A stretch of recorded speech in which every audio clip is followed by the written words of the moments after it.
ನಮಸ್ಕಾರ. ಆರ್ಆರ್ ಕನ್ನಡ ನ್ಯೂಸ್ಗೆ ಸ್ವಾಗತ. ನಾನು ಮೋಹನ್. ದೇವನಹಳ್ಳಿ ವಿಧಾನಸಭಾ ಕ್ಷೇತ್ರದಲ್ಲಿ ಇಂದು ರಾಜಕೀಯ ಕಾವು ಹೆಚ್ಚಾಗಿದೆ. ಮಹಿಳೆಯರಿಗೆ 33% ಮೀಸಲಾತಿ ವಿಚಾರವಾಗಿ ಕಾಂಗ್ರೆಸ್ ಸರ್ಕಾರದ ವಿರುದ್ಧ ಜೆಡಿಎಸ್ ಭಾರೀ ಪ್ರತಿಭಟನೆಯನ್ನು ನಡೆಸಿದೆ. ಮಾಜಿ ಶಾಸಕ ನಿಸರ್ಗ ನಾರಾಯಣಸ್ವಾಮಿ ಅವರ ನೇತೃತ್ವದಲ್ಲಿ ನಡೆದ ಈ ಹೋರಾಟದಲ್ಲಿ ನೂರಾರು ಮಹಿಳಾ ಕಾರ್ಯಕರ್ತರು ಹಾಗೂ ಪಕ್ಷದ ಮುಖಂಡರು ಭಾಗವಹಿಸಿ ಸರ್ಕಾರದ ವಿರುದ್ಧ ಆಕ್ರೋಶವನ್ನ ವ್ಯಕ್ತಪಡಿಸಿದ್ದಾರೆ. ಮಹಿಳೆಯರ ಹಕ್ಕುಗಳು ರಕ್ಷಣೆಗಾಗಿ ಆಗ್ರಹಿಸಿ ಘೋಷಣೆ ಕೂಗಿದ ಪ್ರತಿಭಟನಾಕಾರರು ಬಳಿಕ ತಹಶೀಲ್ದಾರರ ಮುಖಾಂತರ ರಾಜ್ಯಪಾಲರಿಗೆ ಮನವಿ ಸಲ್ಲಿಸಿದ್ದಾರೆ. ಈ ಕುರಿತಾದ ಹೆಚ್ಚಿನ ವರದಿ ಇಲ್ಲಿದೆ.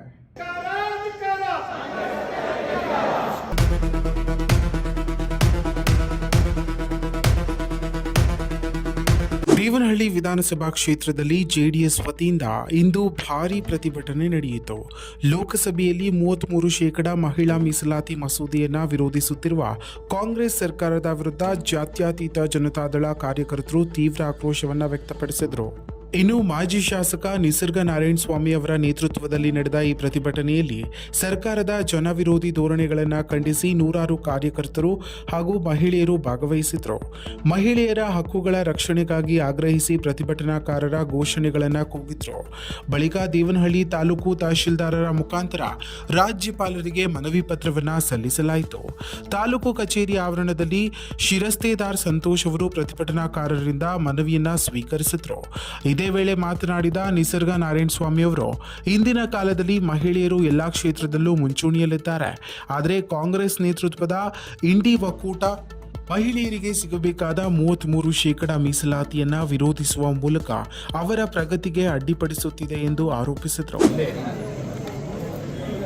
ಮಹಿಳೆಯರಿಗೆ 33% ಮೀಸಲಾತಿಯನ್ನು ಕೊಡಬೇಕು ಅಂತೇಳಿ ಈ ದೇಶದ ಪ್ರಧಾನಮಂತ್ರಿಗಳಾದಂಥ ಸನ್ಮಾನ್ಯ ನರೇಂದ್ರ ಮೋದಿಜಿಯವರು ಪಾರ್ಲಿಮೆಂಟಲ್ಲಿ ಈ ಪ್ರಸ್ತಾಪವನ್ನು ಮುಂದೆ ಇಟ್ಟರು. ಆ ಒಂದು ಸಂದರ್ಭದಲ್ಲಿ ಏನು ಇಂಡಿಯಾ ಮೈತ್ರಿಕೂಟ ಅಂತ ಮಾಡಿಕೊಂಡಿರ್ತಕ್ಕಂಥ ಕಾಂಗ್ರೆಸ್ ಪಕ್ಷದ ಎಲ್ಲ ಆ ವಿರೋಧ ಪಕ್ಷದ ನಾಯಕರು ಸೇರಿ ಒಟ್ಟಾಗಿ ಈ ಮೀಸಲಾತಿಯನ್ನು ಜಾರಿಗೆ ತರೋದಕ್ಕೆ ಅವಕಾಶ ಮಾಡಿಕೊಂಡೆ ಆ ಸದನದಲ್ಲಿ ಬೀಳಿಸಿದ್ದಾರೆ.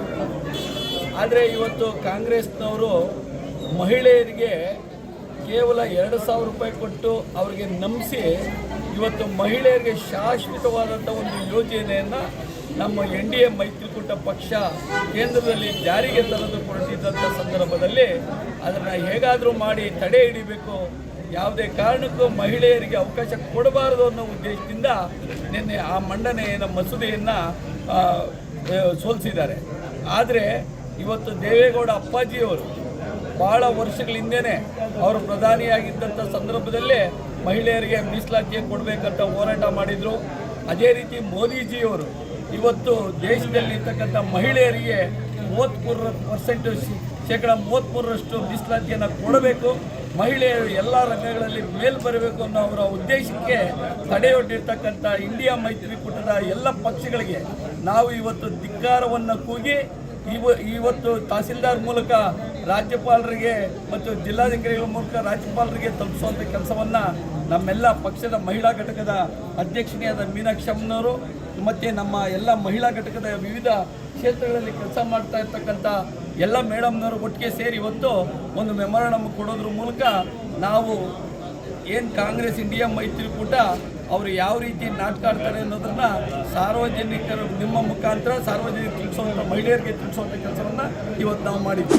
ಈ ಪ್ರತಿಭಟನೆಯಲ್ಲಿ ಬೆಂಗಳೂರು ಗ್ರಾಮಾಂತರ ಜಿಲ್ಲಾ ಜೆಡಿಎಸ್ ಅಧ್ಯಕ್ಷ KV ಮಂಜುನಾಥ್, ತಾಲೂಕು ಅಧ್ಯಕ್ಷ ಮಹೇಶ್, ಗೌರವಾಧ್ಯಕ್ಷ ಸಂಪಂಗಪ್ಪ, ಕಾರ್ಯಾಧ್ಯಕ್ಷ G ರವೀಂದ್ರ ಹಾಗೂ ಪ್ರಧಾನ ಕಾರ್ಯದರ್ಶಿ ಮನೋಹರ್ ಭಾಗವಹಿಸಿ ಸರ್ಕಾರದ ವಿರುದ್ಧ ಆಕ್ರೋಶವನ್ನು ವ್ಯಕ್ತಪಡಿಸಿದರು. ಇನ್ನು ಮಹಿಳಾ ಘಟಕದ ಅಧ್ಯಕ್ಷೆ ಮೀನಾಕ್ಷಿ ಮುನಿಕೃಷ್ಣಪ್ಪ, ತಾಲೂಕು ಸೊಸೈಟಿ ಉಪಾಧ್ಯಕ್ಷೆ ಕಾಂತಮ್ಮ ನಾಗರಾಜ್ ಹಾಗೂ ಮಹಿಳಾ ಮುಖಂಡರಾದ ಶ್ವೇತಾ ಅವರ ನೇತೃತ್ವದಲ್ಲಿ ನೂರಾರು ಮಹಿಳಾ ಕಾರ್ಯಕರ್ತೆಯರು ಪ್ರತಿಭಟನೆಯಲ್ಲಿ ಪಾಲ್ಗೊಂಡು ಶಕ್ತಿ ಪ್ರದರ್ಶನ ಮಾಡಿದರು. ಕಾರ್ಯಕ್ರಮದಲ್ಲಿ ಪ್ರಮುಖ ಮುಖಂಡರಾದ ಹನುಮಪ್ಪ, ಸುಬ್ಬಣ್ಣ, ಮುನಾಂಚಿನಪ್ಪ, ಗಂಗಾಧರ್, ಶಿವಣ್ಣ, ಮಂಜುನಾಥ್, ಮುನಿರಾಜ್, ಬಸವರಾಜ್, ರವಿ, ಲೋಕೇಶ್, ಪ್ರಭಾಕರ್, ಶಿವಾನಂದ್ ಹಾಗೂ ರಂಗಸ್ವಾಮಿ ಉಪಸ್ಥಿತರಿದ್ದರು.